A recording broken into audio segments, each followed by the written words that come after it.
Budi. Ya, selamat pagi Pak Sis. Ya, terima kasih. Bagaimana kabarnya? Ya, alhamdulillah Pak Sis. Semuanya dalam keadaan sehat walafiat.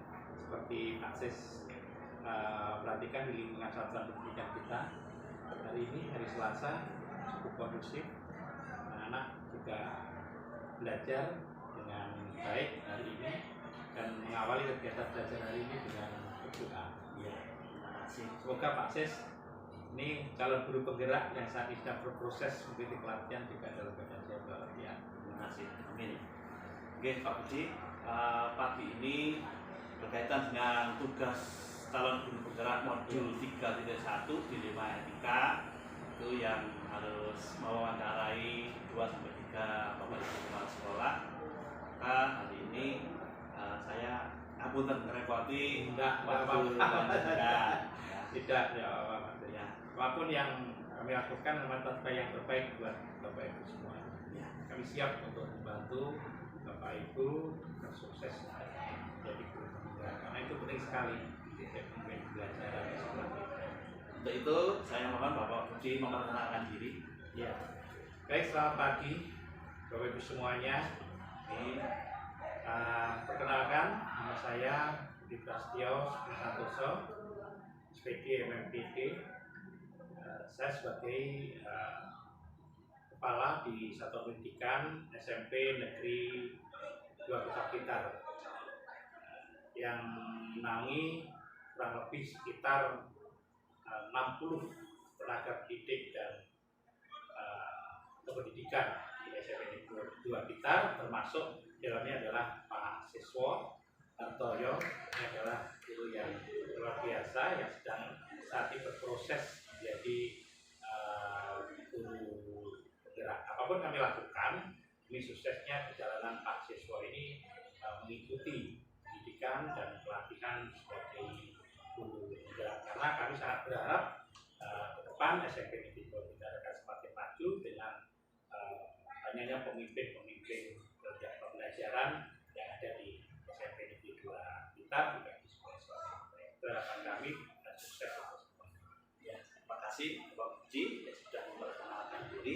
Nah, di sini berkaitan dengan modul 3.1 tentang dilema etika itu pengambilan keputusan. Ya, yang pertama, selama ini bagaimana Bapak Budi dapat mengidentifikasi kasus-kasus yang merupakan dilema etika atau bidukan moral? Iya. Jadi begini Pak Sis, itu termasuk menjadi satu tugas yang cukup berat yang harus kami mengingat di satuan pendidikan SMP Negeri 2 Blitar itu siswanya sangat beragam. Yes. Orang tuanya juga sangat beragam. Ada yang bekerja sebagai ASN, ada yang bekerja sebagai TNI, Polri, tapi juga banyak juga yang sebagai guru. Saat ini SMP Negeri 2 Blitar juga melakukan pemetaan, utamanya untuk anak-anak kita yang orang tuanya itu bekerja sebagai banyak masukan dari wali kelas pada kita semuanya bahwa anak-anak kita motivasinya belajarnya kuat. Rata-rata mereka dari keluarga yang orang tuanya juga tidak peduli atau kurang peduli terhadap perkembangan pendidikan anaknya. Mereka bekerja itu sebagai guru mulai pagi sampai sore hari. Sore malam baru pulang ke rumah, sehingga perhatian mereka pada anak ketika di rumah itu sangat kecil sekali, yang berdampak pada juga menurunnya semangat dan prestasi hasil. Kami melakukan pemetaan juga bersama dengan teman-teman staf, bersama juga dengan teman-teman dari tenaga praktik, SPDB juga dengan teman-teman guru penggerak yang sudah lulus, sehingga melakukan langkah-langkah strategis terhadap ini. Harapannya orang tua juga bisa memahami anak-anak pun juga demikian, sehingga prestasi hasil belajar yang turun karena kurangnya ini bisa terselesaikan. salah satunya adalah dengan menggelar atau pentingnya kita menggelar mindful parenting kepada meskipun penyampaian program sudah kita laksanakan setidaknya 2 kali dalam setahun, tapi mindful parenting ini terus sekali untuk kita tingkatkan, kita galakkan sehingga orang tua benar-benar bisa memahami peran beliau ini terhadap pentingnya pendidikan dan sehingga prestasi hasil belajar ini diharapkan bisa meningkat kembali kita itu basis. Baik, terima kasih Pak Budi. Pertanyaan yang kedua, selama ini bagaimana Pak Budi menjalankan pengambilan keputusan di sekolah, terutama untuk kasus-kasus di mana ada dua kepentingan yang sama-sama benar atau sama-sama mengandung nilai kebajikan? Ya, terima kasih Pak Sis. Jadi kata kuncinya adalah komunikasi. Kata kuncinya adalah berkoordinasi dengan seluruh elemen yang ada di satuan, dengan seluruh warga satuan. Yang pertama itu dengan staf, dengan konselor, dengan masyarakat. Setelah itu berlanjut berkomunikasi juga dengan seluruh warga satuan pendidikan yang hampir 60 kalau kita hitung. Setelah itu juga berkomunikasi dengan orang tua. Jadi kalau memang itu persoalan itu memang juga karena persoalan anak-anak juga tidak terlepas dari orang tua. Kemudian juga dengan dinas pendidikan, stakeholder, dengan komite sekolah, dan semuanya kita ajak musyawarah. Lebih baiknya bagaimana persoalan nanti bisa terselesaikan dengan baik. Karena memang diakui setelah program zonasi diterapkan, anak-anak kita banyak yang dari lingkungan swalayan, banyak dari lingkungan terminal, pasar, banyak dari lingkungan pasar, ada pasar tempe, ada sebenarnya menguntungkan dengan pasar sebagai media, tapi di sini ternyata juga muncul persoalan di anak-anak kita, sehingga anak-anak kita itu ada di lingkungan yang sangat keras, orang tuanya bekerja habis, malah juga perhatian yang terbatas, juga mereka mengenal dengan ini namanya rokok. Ada potensi itu, ada ancaman itu mengenal rokok, minuman keras. Karena memang seperti itu, atau mungkin persoalan sosial yang lainnya. Nah, ini kita harus benar-benar mengawal, menjaga kita agar tidak terpengaruh. Dan ini tugas kita, tugas kita, tugas Paksis sebagai guru penggerak, sebagai pemimpin pembelajar, bagaimana mendidik, kemudian mengajarkan ilmu yang benar-benar memberikan manfaat, keberkahan yang terpenting yang menyadarkan orang betapa pentingnya perhatian orang tua itu sekolah selama maksud sama di rumah atau selama anak-anak itu di rumah sedang menyelesaikan kegiatan pembelajaran di sekolah, itu peran orang tua sangat besar sekali. Itu perlu kita terus komunikasi dengan orang tua agar bagaimana kita bersama-sama melindungi anak-anak yang baik. Baik, Pak Budi. Yang ketiga, langkah-langkah atau prosedur seperti apa yang biasa Bapak lakukan selama ini? Iya. Jadi kami melakukan pemetaan, diantaranya adalah dari kekuatan satuan pendidikan. Kemudian juga kita secara jujur melakukan pemetaan terhadap kekurangan-kekurangan dari satuan pendidikan, peluang-peluang yang ada di SMP Negeri 2 Blitar, serta ancaman-ancaman ini yang kita lakukan bersama seluruh warga sekolah. Kekuatan SMP Negeri 2 Blitar ya PPK-nya luar biasa, mudah-mudah. Jadi semboyan dari Bung Karno berikan aku 10 muda kan guncangkan dunia. Ini luar biasa sekali, ini kekuatan Pak. Kemudian pendidik kita ini ada yang sebagai guru penggerak, tapi ada 2 yang mutasi gitu ya. Iya. Sebenarnya sudah banyak guru penggerak di SMP. PP-nya sudah muncul. Kemudian yang sedang berproses ini 3. Iya. Ada salah Pak Sis, kemudian ada Pak Yosi dan Bu Isa. Kemudian kita juga memiliki sebenarnya banyak nih guru kita praktek itu, tapi yang mutasi gitu. Tinggal 3 mengajar guru praktek. Ini berkah dari semangat yang keluarga guru-guru yang muda ini sebagai sumber daya manusia yang luar biasa. Namun demikian juga ada kelemahan-kelemahannya, itu masih ada sekitar 2% dari tenaga pendidik kita yang belum terampil komputer. Tapi untuk pendidik 100% sudah terampil komputer. Untuk itu kami terus motivasi kepada Bapak Ibu guru untuk mengikuti melakukan perubahan. Salah satunya adalah mengembangkan kompetensi diri melalui PMM misalnya. Kemudian juga ikut program guru penggerak, mengikuti program guru pengajar praktek. Dan ini sangat membantu kami sekolah itu dalam mengambil kebijakan terutama terkait dengan ancaman-ancaman yang saat ini perlu kita perhatikan. Salah satunya adalah anak-anak yang berada di lokasi-lokasi yang sangat keras, berasal dari keluarga-keluarga guru gitu yang begitu keras dalam bekerja sehingga sampai lupa bahwa dia masih punya tanggung jawab yaitu mendidik. Jadi semua program-program itu kita lakukan pemetaan, kemudian kita bersama-sama staf, seluruh warga sekolah dan yang bergerak staf tata usaha untuk mencari solusi mengatasi berbagai kelemahan-kelemahan sekaligus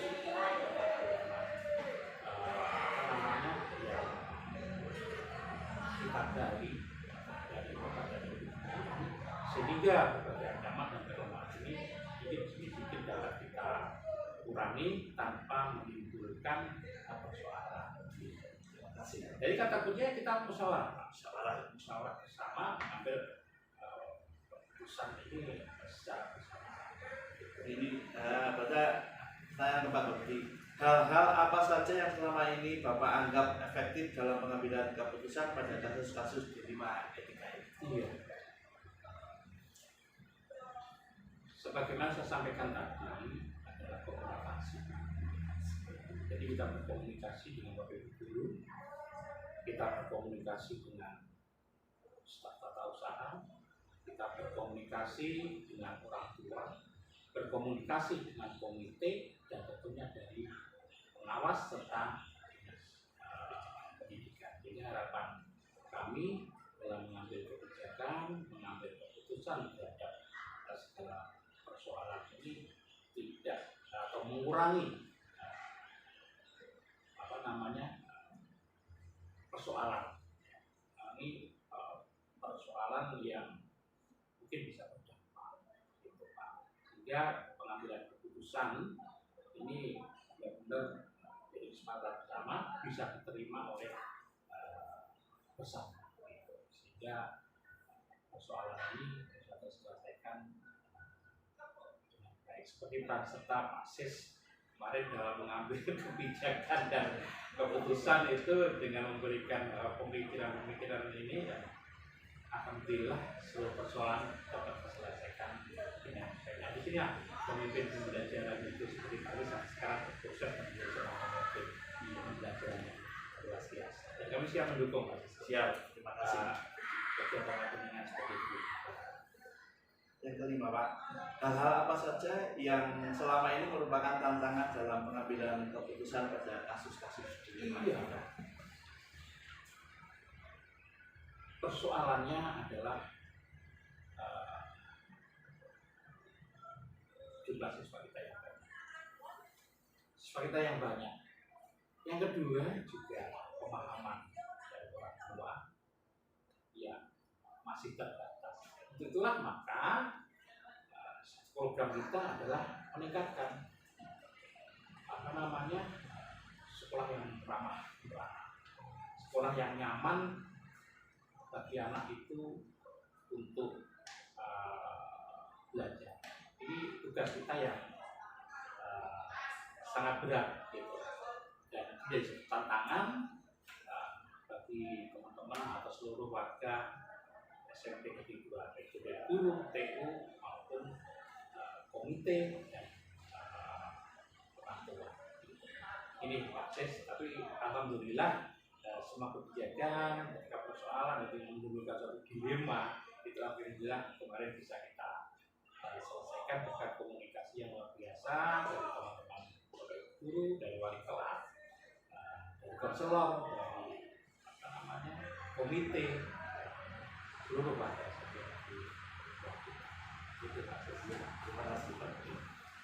Apakah Bapak memiliki sebuah tata cara atau jadwal tertentu dalam sebuah penyelesaian kasus dilema etika?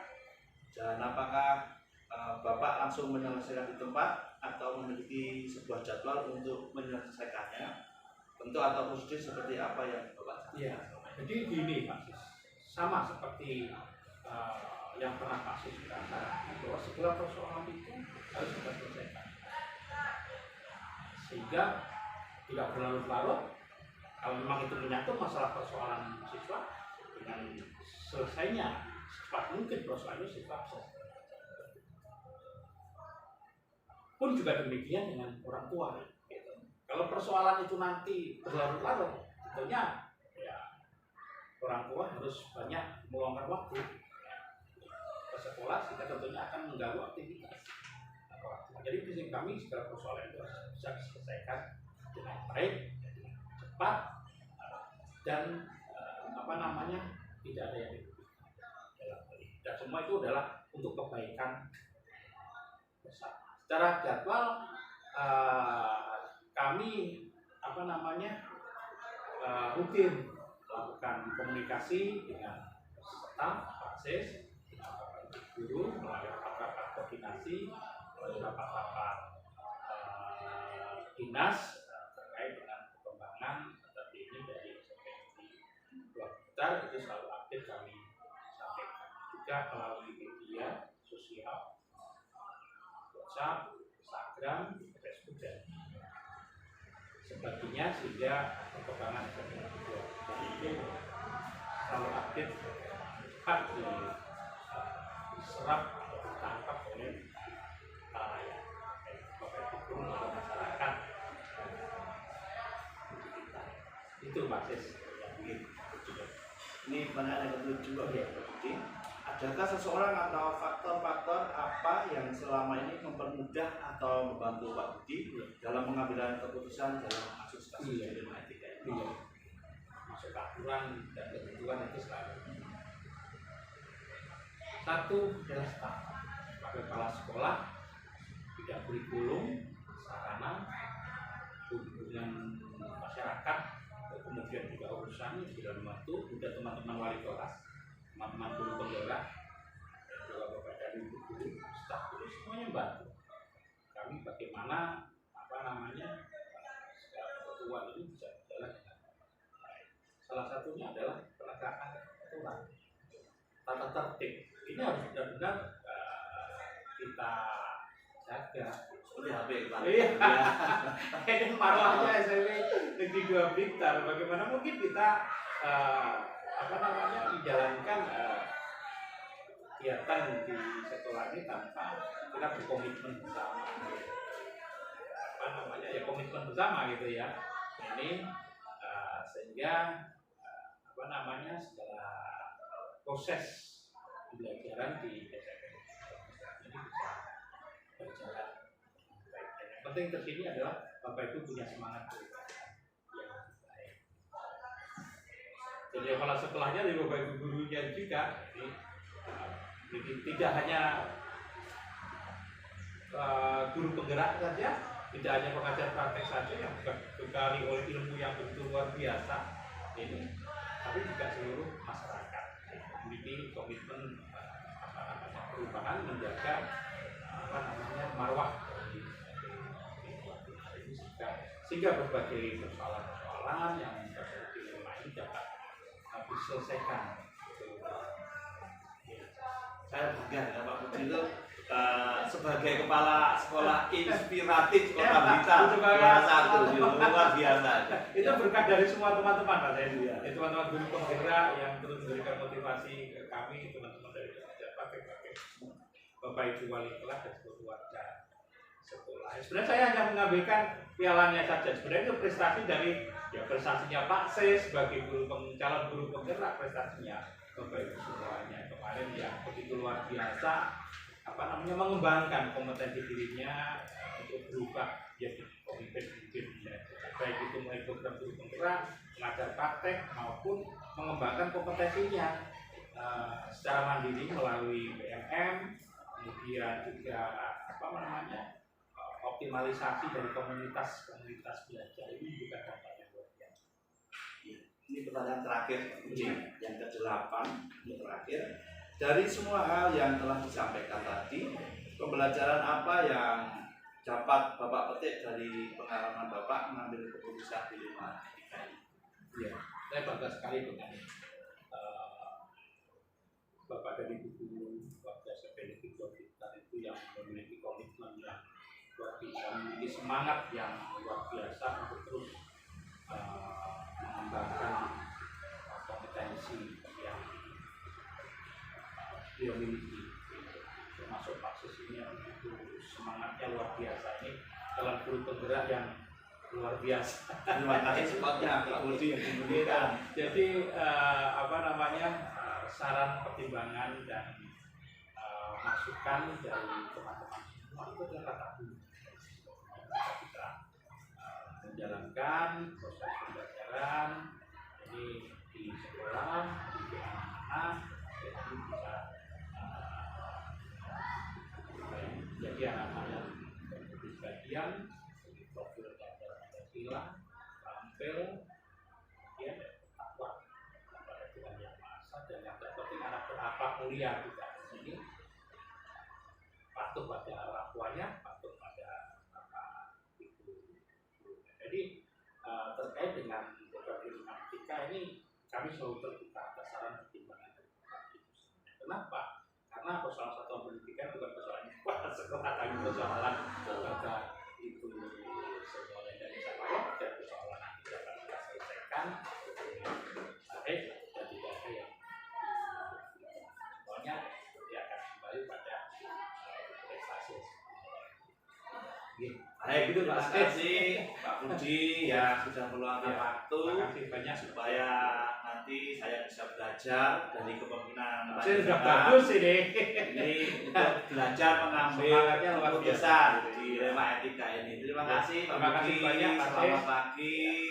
Semoga dalam kepemimpinan Pak Budi senantiasa diberkahi oleh Tuhan Yang Maha Esa. Selamat pagi. Terima kasih banyak. Sukses. Banyak. Amin. Amin. Amin.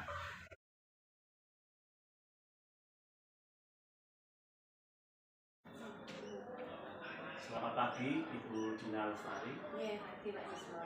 Terima kasih untuk waktu yang telah diberikan bagi saya selaku calon guru penggerak Angkatan 9 Kota Blitar, di mana ada tugas CGP modul 3.1 tentang dilema etika pengambilan keputusan. Sebab itu saya mohon untuk memperkenalkan diri. Ya, terima kasih Pak Siswa. Pertama saya ucapkan selamat sudah pada hampir selesai nih ya CGP-nya. Mudah-mudahan nanti lancar semua lulus menjadi guru penggerak. Ya, perkenalkan nama saya Dina Lestari. Saya kepala sekolah SMP Negeri 5 Blitar. Saya di sini mulai 1 Januari 2024. Terima kasih. Ya, terima kasih Bu Dina. Nah, di sini ada 8 pertanyaan Jadi, yang ingin saya ajukan sesuai dengan panduan di LMS. Yang pertama, selama ini bagaimana Ibu Dina dapat mengidentifikasi kasus-kasus yang merupakan dilema etika atau bujukan moral? ini karena saya di sini memang belum lama, tapi karena belum lama itu, tapi justru saya itu harus banyak mengidentifikasi, semua harus saya identifikasi, terutama kasus-kasus yang urgent, yang darurat. Contohnya kasus yang menurut saya dilema etika itu kasus yang membingungkan, dalam artian ini kalau harus saya putuskan itu mempengaruhi A, posisi A mungkin atau kondisi A, kalau tidak saya putuskan memengaruhi posisi B. Misal contohnya di sini itu ada ekstra basket. Di situ pembina ekstranya juga ada dari luar anak klub. Kalau anak klub itu nanti tidak ikut di sekolahan, anak-anak kami yang di basket yang juga klub kan tidak bisa latihan terpisah, harus sama-sama. Namun kalau itu saya biarkan sama-sama, itu kan orang luar yang notabene tidak aman juga untuk sekolah. Jadi itu termasuk kalau saya melarang itu juga tidak baik untuk perkembangan anak saya. Tapi kalau saya tidak larang, itu nanti juga tidak aman untuk sekolah. Itu termasuk hal yang dalam memutuskan pertimbangannya banyak. Saya harus mencari mana yang paling sedikit resikonya. Yang kedua, saya juga harus melihat kepentingan yang lebih besar itu di arah mana. Itu yang mungkin salah satu keputusan yang menurut saya juga saya harus berpikir 2 kali sebelum memutuskan. Kemudian ada beberapa juga kasus yang mungkin berkaitan dengan tugas guru yang tidak pas menurut saya, tapi itu harus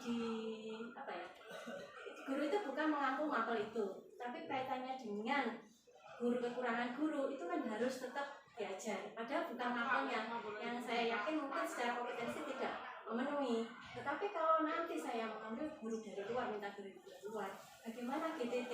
Kan nanti nggak dapat jam. Itu bagi saya juga dilema. Kalau saya tidak ambil guru, anak-anak jelas secara materi tidak bisa maksimal. Namun kalau saya minta guru, bagaimana dengan GTT yang nanti mengatur itu? Itu kan juga masalah kesejahteraan. Jadi itu bagi saya juga termasuk hal yang harus dipertimbangkan matang-matang, apalagi kaitannya dengan siswa dan kesejahteraan. Itu mungkin sejenis itu Pak, siswa yang menurut saya itu dilema bagi saya. Iya. Pertanyaan kedua, selama ini bagaimana Ibu Dina menjalankan pengambilan keputusan di sekolah, terutama untuk kasus-kasus di mana ada 2 kepentingan yang sama-sama benar atau sama-sama mengandung nilai kebajikan? Sebelum mengambil keputusan, pertama saya pasti mencari data. Saya melalui pengamatan, data mungkin secara fisik itu, atau yang kedua saya mengambil saran-saran masukan dari banyak pihak. Jadi tidak hanya satu pihak, tapi justru kalau 2 kepentingan, maka dari pihak A dan pihak B semua saya masukan. Setelah itu kami sharing bersama dulu dengan staf untuk menganalisis hasil-hasil tadi. Terakhir keputusan tetap di saya. Nah, sebelum saya memutuskan, biasanya saya pikirkan 2 kali. Saya ambil ini apa efeknya? Kalau saya ambil ini apa efeknya? Tapi keputusan kan harus diambil. Jadi saya mengambil itu yang paling sedikit menyakiti pasti ada, tapi yang paling sedikit efeknya terhadap orang. Jadi yang penting sebelum keputusan saya harus yakin sekali bahwa data yang saya peroleh itu lengkap dan akurat sehingga tepat. Dan satu, cara menyampaikan, kalau keputusan itu memang harus menyakiti tertentu, cara menyampaikan saya harus mencari waktu dan suasana yang pas. Itu triknya. Pertanyaan yang ketiga, Bu, langkah-langkah atau prosedur seperti apa yang biasa Ibu lakukan selama ini? Nah, tadi sudah saya singgung prosedurnya. Tadi saya mencari data, masukan-masukan, kemudian dari masukan itu ya kita analisis. Saya tetap tim kerja itu masukan penting. Kemudian setelah keputusan diambil sebelum dikeluarkan, saya pertimbangkan kembali. Apakah ini menyinggung, apakah ini kemudian terakhir adalah cara menyampaikan kalau memang keputusan itu harus diambil. Yang keempat, hal-hal apa saja yang selama ini Ibu Dina anggap efektif dalam pengambilan keputusan pada kasus-kasus dilema etika? Yang satu adalah saran-saran dari rekan kerja. Yang kedua adalah melihat dulu kepentingan mana yang lebih besar. Kepentingan mana yang lebih besar dan juga secara kemanusiaan itu saya lebih besar ke arah itu. Satu, yang penting tidak melanggar peraturan. Intinya itu tidak melanggar peraturan dan tidak merugikan banyak kepentingan. Kalau secara kemanusiaan ya. Jadi yang pertama yang penting tidak melanggar peraturan. Pertanyaan yang kelima, Bu, hal-hal apa saja yang selama ini merupakan tantangan dalam pengambilan keputusan pada kasus-kasus dilema etika? Satu, kalau kita mengenal dekat dengan seseorang yang harus kita ambil keputusan, itu juga hal yang harus kita agak sulit juga. Jadi yang kedua, jika kita mengambil keputusan, contoh ingin mengganti posisi tugas tambahan tertentu, karena itu sudah lama sekali, sudah menempel, rasanya sudah seperti dirinya sendiri. Untuk mengganti itu juga berat, kita harus mencari cara yang tepat supaya tidak menyakiti yang kesannya membuang seperti itu. Jadi hal-hal seperti itu yang mungkin agak sulit. Yang kedua, cara kemanusiaan. Mungkin keputusan itu menyangkut ekonomi atau kesejahteraan, itu juga termasuk sesuai yang berbeda. Pertanyaan yang keenam, apakah Ibu Dina memiliki sebuah tata cara atau jadwal tertentu dalam sebuah penyelesaian kasus dilema etika? Apakah Ibu Dina juga langsung menyelesaikan di tempat atau memiliki sebuah jadwal untuk menyelesaikannya? Bentuk atau prosedur seperti apa yang Ibu jalankan? Keputusan itu untuk kasus-kasus saya membuat skala prioritas. Jadi kasus yang memang urgent harus diselesaikan itu bisa diselesaikan.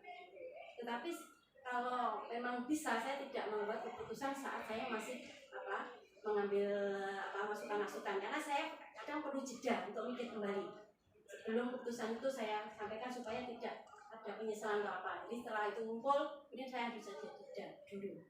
Tapi kalau memang keputusan itu memang harus hari itu, maka saya ya memang harus itu dilakukan.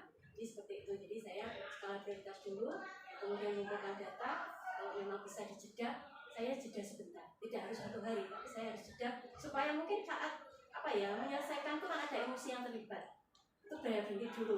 Saya kembali lagi melihat ini seperti itu. Jadi itu sesuai supaya tidak selama. Ini pertanyaan ke-7. Adakah seseorang atau faktor-faktor apa yang selama ini mempermudah atau membantu Ibu Dina dalam pengambilan keputusan dalam kasus-kasus dilema etika? Tim kerja, teman-teman semua, dan data yang akurat lengkap itu yang paling banyak membantu. Jadi masukan-masukan keputusan memang di kepala sekolah, tanggung jawab di kepala sekolah, tetapi masukan dari tim kerja yang tahu persis di lapangan itu sangat penting supaya keputusan itu tepat. Pertanyaan terakhir, Bu. Okay. Dari semua hal yang telah disampaikan, pembelajaran apa yang dapat Ibu petik dari pengalaman Ibu mengambil keputusan dilema etika ini? 1, keputusan itu mungkin tidak menyenangkan bagi semua pihak, tapi minimal dengan adanya prosedur yang tadi, yang data yang tepat dan penyampaian keputusan yang tepat, mungkin bisa meminimalisir rasa kecewa. Yang kedua, tetap kalau itu keputusannya ada 2 kepentingan, maka kepentingan yang paling besar yang tidak melanggar peraturan itu kita utamakan. Kalau tetap tidak bisa kita selesaikan, maksudnya dua-duanya sama kepentingan, maka biasanya saya jeda dulu untuk melihat dari sisi yang saya tidak dapat keluar, bagi sisi orang luar melihat seperti itu. Jadi supaya nanti gimana ya, keputusan yang diambil itu meskipun tidak menyenangkan semua orang, tetapi bisa diterima. Memang itu keputusan terbaik. Jadi itu mungkin 1, saya ulang lagi, yang 1 kita harus menerima masukan data-data lengkap dulu. Kemudian yang kedua, setelah keputusan diambil, saya suka dijeda dulu untuk melihat kembali apakah efek keputusan ini lebih jauh. Tidak hanya pada 2 kepentingan, mungkin lebih jauh. Baru terakhir, kalau memang keputusan itu sudah kita ambil, maka konsekuensi tanggung jawab tetap harus diambil. Terima kasih untuk pengalaman dan jawaban yang Ibu Dina telah sampaikan. Semoga Ibu Dina dalam memimpin SMP Negeri 5 Kota Blitar ini semakin diberkahi, barokah untuk Bapak Ibu guru, tenaga kependidikan maupun anak-anak sebagai pemimpin pembelajaran dan pengambil kebijakan. Terima kasih Bu, saya ucapkan selamat pagi, selamat melanjutkan aktivitas. Semoga juga sukses di Amin, amin. Terima kasih banyak Bu Dina. Selamat.